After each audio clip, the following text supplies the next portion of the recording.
परेलू पसंद हो। अच्छा देहिया हमार लेकिन हो धड़कन हो। देखो हम सब जानता नहीं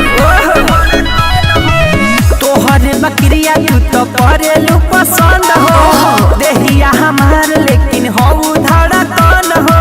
अरे सब जानता नहीं झूठे काहे कहतारू, झूठे काहे कहतारू हमके बोलहरला। हाँ तो सुनो अरे मिले के बहाना के हमारा से आवेला। अरे हमारा के छोड़ हमरा बहन के पटावेला। बुझल कि ना कहत रहुए सुनो मिले के बहाना के हमारा से आवेला। हमारा के छोड़ हमरा बहन के पटावेला।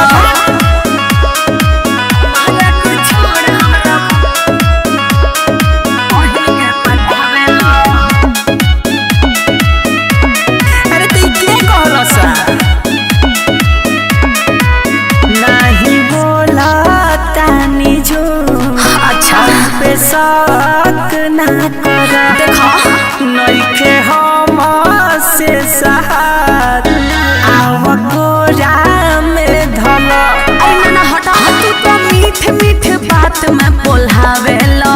घर जाला तो मन तू हटावेला। कुछ नहीं करी तब कुछ नहीं करी त कहेलू डरवावेला। अरे मिले के बहाना के हमारा से आवेला। अरे हमारा के छोड़ हमरा बहन के पटावेला।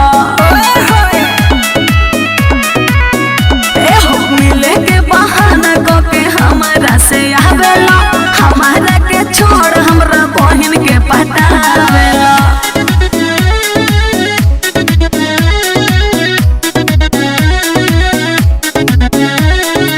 हमारा के छोड़ हमरा बहन के पटावेला।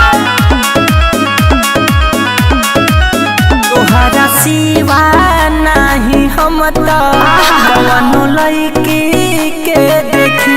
अच्छा तू ही कहेलू ए रानी तब हमहू तक खोखी।